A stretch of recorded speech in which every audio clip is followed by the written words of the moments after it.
Dear student, यहाँ हेर त ग्रुप ए को क्वेसन नम्बर 5 मा त्यहाँ अलिकति टाइपिङमा मिस्टेक छ।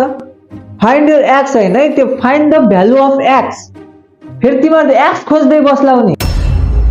ए सर, तपाईलाई थाहा छ म्याथ सर र अकाउन्ट मिसको त चक्कर चलिरहेको रहेछ नि। ए सर, त्यो कुरा त पुरानो भइसक्यो। हिजो प्रिन्सिपलको छोरी पहिला गयो, त्यो पनि मेरो साथसँग मैले भएको। लो हो र? त्यसको आन्सर 67। त्यसको आन्सर 67 भने क्या 67 भने क्या 67। प्रतीक बाबु हल्ला नगर भने सुन्दैन तर लाग्दैन। प्रतीक के गरिरहेको छस् त्यहाँ मुनि के हेर्दैछस्? चिट लुकाछस्? हैन सर, बाहिर निस्किहाल। सम्मान मेरो भाइ।